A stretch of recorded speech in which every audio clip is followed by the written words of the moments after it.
ये लड़ाई कॉन्स्टिट्यूशन और मनुस्मृति के बीच में लड़ाई चल रही है। इस कॉन्स्टिट्यूशन की रक्षा कौन सी संस्था करती है बताइए? मीडिया करती है इसका? कि मीडिया में 90% का कोई नहीं है। पत्रकारों को देखिए, एडिटर्स को देखिए, मालिकों को देखिए, मुझे बता दीजिए कौन सा अखबार है हिंदुस्तान में जिसको दलित, आदिवासी, पिछड़े वर्ग के लोग चला रहे हैं? मुझे बता दीजिए। लीगल सिस्टम में, जुडिशरी में, ब्यूरोक्रेसी में, कॉर्पोरेट इंडिया में किसकी हिस्सेदारी है? सामाजिक एक्सरे का माध्यम जाति जनगणना है। अब जब हम जाति जनगणना की बात कर रहे हैं, हम कह रहे हैं कि भैया एक्सरे कराइए, मोदी जी कहते हैं हम नहीं कराएंगे। कैसे नहीं कराओगे? अगर आप नहीं कराओगे हम कराएंगे। दलितों के बारे में एक लाइन, हाँ भाई अनटचेबिलिटी होती थी, मगर उनका दर्द, उन पर जो अत्याचार हुए, उनकी जो फिलॉसफी थी, उसके बारे में कितना था? नाई, मोची, इनकी हिस्ट्री कहां है? कहां लिखा है? फाड़ दिया गया। जैसे कि हिंदुस्तान के 90% लोग हैं ही नहीं। बॉलीवुड में आपको दलित, आदिवासी, ओबीसी नहीं दिखेगा। ये हजारों साल पुरानी लड़ाई है। आज संविधान की रक्षा की जरूरत है क्योंकि इस पे आक्रमण हो रहा है। मोदी जी, अमित शाह जी सिर्फ एक दो व्यक्ति आक्रमण नहीं कर रहे हैं, अलग अलग फोर्सेस, अलग अलग शक्तियां इस पर आक्रमण कर रही हैं और इनका लक्ष्य है कि संविधान किसी ना किसी तरीके से या खत्म हो जाए या फिर खोखला बना दिया जाए। ये कब बना? 1950, कोई कह रहा है 1950, कोई कह रहा है 1949। अगर बिरसा मुंडा जी नहीं होते तो ये बनता? अगर नारायण गुरु जी नहीं होते तो ये बनता? अगर बसवन्ना जी नहीं होते तो ये बनता? अंबेडकर जी नहीं होते तो ये बनता? बुद्ध भगवान नहीं होते तो ये बनता? गुरु नानक नहीं होते तो ये बनता? तो ये कितना पुराना है? आपने कहा कि ये 50 साल पुराना है, 70 साल पुराना है, मगर ये 50 साल पुराना नहीं है, ये 70 साल पुराना नहीं है। ये इसके पीछे जो सोच है वो हजारों साल पुरानी सोच है। गुरु नानक जी, बिरसा मुंडा जी, अंबेडकर जी, गांधी जी, बसवन्ना, नारायण गुरु, बुद्ध भगवान, उनकी सोच ने बनाया है। और ये जो लड़ाई चल रही है ये 50-70 साल पुरानी लड़ाई नहीं है, ये हजारों साल पुरानी लड़ाई है। तो इसके विरोध में कौन सी किताब है? मनुस्मृति। ये जो लड़ाई चल रही है, और आपको ये गहराई से समझना होगा, ये लड़ाई कॉन्स्टिट्यूशन और मनुस्मृति के बीच में लड़ाई चल रही है। और ये नई लड़ाई नहीं है, ये हजारों सालों से लड़ाई चल रही है। अंबेडकर जी ने कहा educate, organise, agitate. Ambedkar ji का मतलब यह था, एजुकेट का मतलब यह है कि आप कौन हो, आप कहां खड़े हो, आपके चारों ओर क्या हो रहा है, कौन कर रहा है, किस प्रकार से कर रहा है। एजुकेट का यह मतलब है। आपको अपना इतिहास नहीं मालूम, आपको अपनी हिस्ट्री नहीं मालूम, आपको अपनी समाज में जगह नहीं मालूम, तब आप एजुकेटेड नहीं हो। अब आज क्या हो रहा है मैं आपको बताता हूं। जब बीजेपी के लोग आदिवासी को वनवासी कहते हैं तो वो क्या करने की कोशिश कर रहे हैं? आपका जो इतिहास है, आपका जीने का तरीका है, आपकी फिलॉसफी है, आपकी साइंस है, मेडिकल साइंस है, जिसको आप हजारों साल से चला रहे हो, उसको वो खत्म करने की कोशिश कर रहे हैं। वो आपसे कह रहे हैं कि देखिए आदिवासी का मतलब क्या? आदिवासी का मतलब जो सबसे पहले मालिक थे। वनवासी का क्या मतलब है? जो जंगल में रहते हैं। देखिए फर्क देखिए, आदिवासी, वनवासी, ये सिर्फ एक शब्द नहीं है, ये आपकी पूरी हिस्ट्री है। मैं हिंदुस्तान के एजुकेशन सिस्टम में पढ़ा हूं, स्कूलिंग मेरी पूरी हिंदुस्तान में हुई। पूरा का पूरा जोड़ दीजिए तो आदिवासियों के बारे में आधा चैप्टर मिलेगा, 10-15 लाइन मिलेंगी कि हां हिंदुस्तान में आदिवासी भी हैं। मगर इनकी हिस्ट्री क्या है, इनके जीने का तरीका क्या है, इनके सोचने का तरीका क्या है, इनकी साइंस क्या है, इनकी पॉलिटिक्स क्या है, उसके बारे में कुछ नहीं। मैं हिंदुस्तान के सिस्टम में, स्कूलिंग मेरी यहां हुई, दलितों के बारे में एक लाइन, हां भाई अनटचेबिलिटी होती थी, मगर उनका दर्द, उन पर जो अत्याचार हुए, उनका जो अपमान हुआ, उनका जो इमेजिनेशन था, उनकी जो सोच थी, उनकी जो साइंस थी, उनकी जो फिलॉसफी थी, उसके बारे में कितना था? एक लाइन। आपने ओबीसी शब्द प्रयोग किया, अदर बैकवर्ड कास्ट, क्या ये आपका नाम है? ओबीसी, अदर बैकवर्ड कास्ट मतलब हां वो दूसरे पिछड़े लोग। किसने कहा कि आप पिछड़े हो? किस बेसिस पे कहा? आप इस देश को चलाते हो, आपका खून पसीना से यह देश चलता है, आपका जो हक है वो आपको मिलता नहीं है। आपकी हिस्ट्री कहां है? जिन लोगों ने इस देश को बनाया, जो किसान, मजदूर, बढ़ई, नाई, मोची, इनकी हिस्ट्री कहां है? कहां लिखा है? फाड़ दिया गया। जैसे कि हिंदुस्तान के 90% लोग हैं ही नहीं, मतलब आप छुपे हुए हो। हिंदुस्तान के कॉर्पोरेट्स में देखिए आप, 250 कॉर्पोरेट्स की मैंने लिस्ट निकाली, कहां मैं देखता हूं भाई 90% आबादी में से यहां कितने हैं? 250 सबसे बड़ी कॉर्पोरेट्स में, मालिकों में, सीईओज में, सीनियर मैनेजमेंट में आपको एक ओबीसी नहीं मिलेगा, एक दलित नहीं मिलेगा, एक आदिवासी नहीं मिलेगा। करेक्ट? मैं यहां झूठ बोलने थोड़ी आया हूं। हलवा बांट रहे हैं वही, हलवा खा रहे हैं वही। अब उसमें एक और बात है, उसमें बेचारे गरीब जनरल कास्ट के भी लोग हैं, 5-7%, उनको भी हलवा नहीं मिल रहा। आप ब्यूरोक्रेसी में देखिए। बहुत अच्छा लगा आपने 90 में से 3 की बात की। 90 में से 3 ओबीसी, 3 दलित, 1 आदिवासी।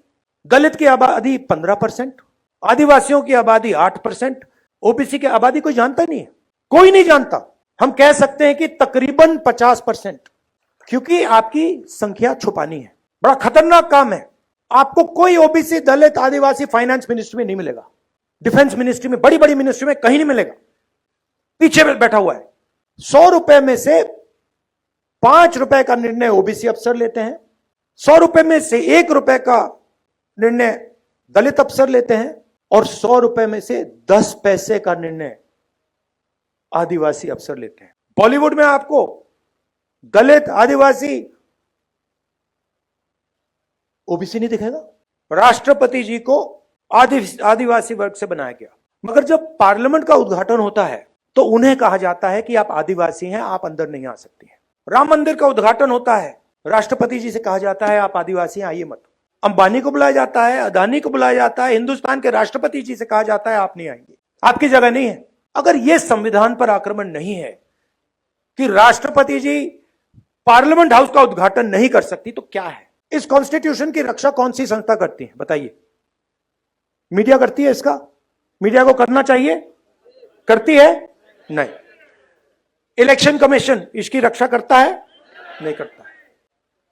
जो CBI, ED, income tax department के लोग हैं, वो इसकी रक्षा करते हैं? नहीं। ब्यूरोक्रेसी के लोग इसकी रक्षा करते हैं? नहीं। क्यों? क्योंकि ये सारी की सारी संस्थाओं को बीजेपी ने कंट्रोल कर दिया है। पूरा देश जानता है कि मीडिया में 90% का कोई नहीं है।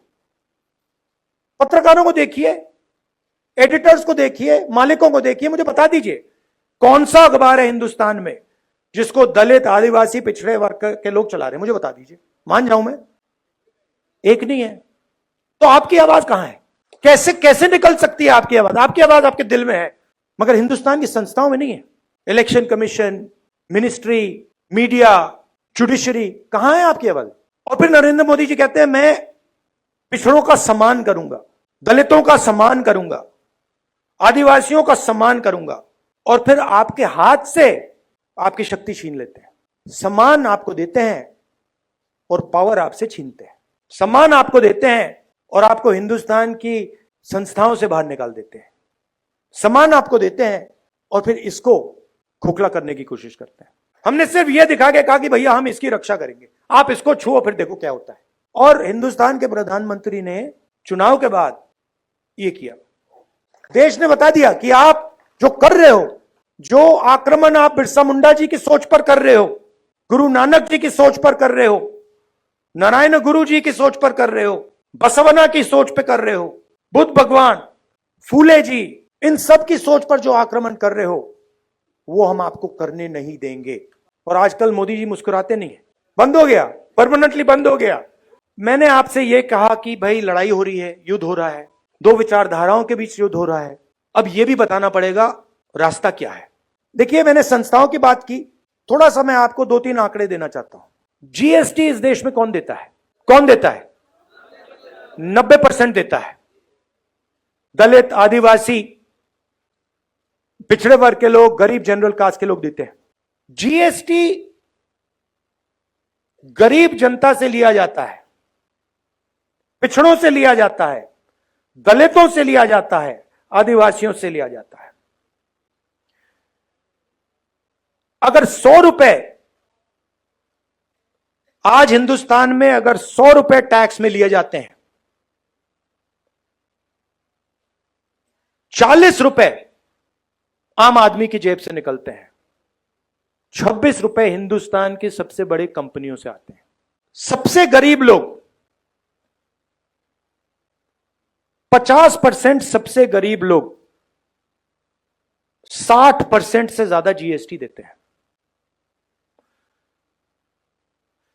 सबसे अमीर 10% लोग जीएसटी का 3% देते हैं। सबसे अमीर 1% के पास हिंदुस्तान का 40% धन है। ये जो आपको दिखते हैं 25-30 अरबपति, इनके पास हिंदुस्तान का 40% धन है। और जो सबसे गरीब 50% लोग हैं, इनके पास 3% हिंदुस्तान का धन है। सबसे गरीब 50% के पास 3% धन और 1% के पास 40% धन।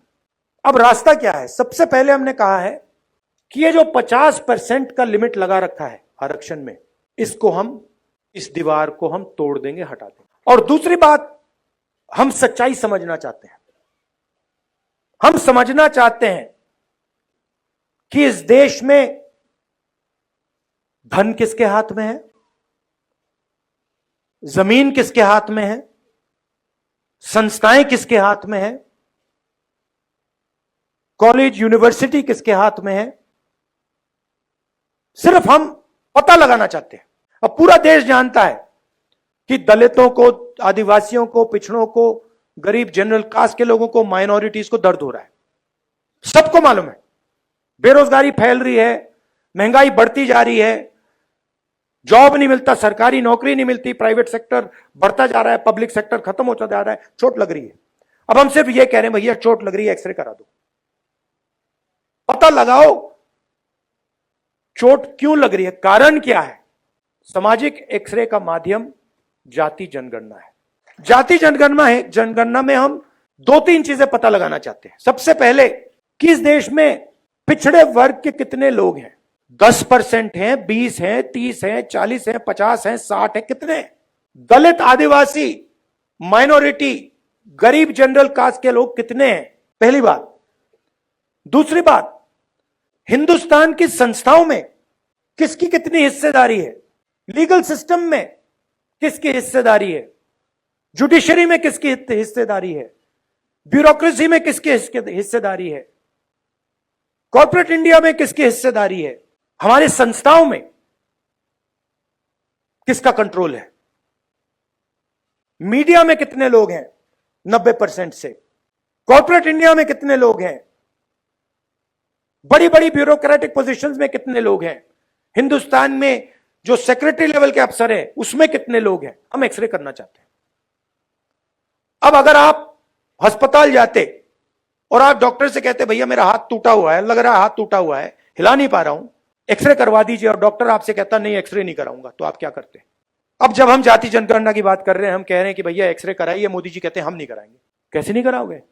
अगर आप नहीं कराओगे हम कराएंगे। और मैं आपको बता रहा हूं, आप लिख के ले लो, जाति जनगणना को और ये जो 50% का बैरियर है ना, इसको अब कोई शक्ति नहीं रोक सकती है। जो करना है कर लो, जो करना है कर लो, आज नहीं तो कल, जो करना है कर लो आज नहीं तो कल। जाति जनगणना, इंस्टीट्यूशनल सर्वे, 50% की जो दीवार है, ये कार्रवाई होगी ही होगी। जो ये 90% को छुपाया जा रहा है, मिटाया जा रहा है, इनकी हिस्ट्री को खत्म किया जा रहा है, 90% में बहुत शक्ति है। आपके पास मीडिया नहीं है, आपके पास जुडिशरी नहीं है, आपके पास ब्यूरोक्रेसी नहीं है, मगर सच्चाई आपके साथ। और यह काम मिलकर होगा, यह बंटने से काम नहीं होने वाला है। एक आवाज से मिलकर यह काम करना पड़ेगा, और यह काम मैं आपके साथ करने वाला हूं। चाहे जाति जनगणना हो, चाहे 50% का बैरियर हो, सबसे जरूरी चीज इसको बचाने का है। अगर यह हाथ से निकल गया, अगर यह खोखला हो गया, अगर यह खत्म हो गया, तो फिर कुछ नहीं रहा। तो सबको सबसे पहले इसकी रक्षा करनी है। संविधान की, बिरसा मुंडा जी की सोच की, आदिवासियों की सोच की, अंबेडकर जी की सोच की, गांधी जी की सोच की, गुरु नानक, जो नाम आपको मैंने बताए। और यह मत सोचिए कि यह लड़ाई 70 साल पुरानी है। यह लड़ाई हजारों साल पुरानी है। यह लड़ाई चलती जाएगी और इसको हम जीतने जा रहे हैं। धन्यवाद। नेशनल दस्तक की आपसे गुजारिश है कि अगर इसको बचाना चाहते हैं तो नेशनल दस्तक को सब्सक्राइब करने के लिए रेड कलर के सब्सक्राइब बटन को दबाएं, फिर बेल आइकन की घंटी दबाएं। नेशनल दस्तक को बचाने के लिए बहुत जरूरी है कि हर खबर को शेयर करें, लाइक करें, कमेंट जरूर करें।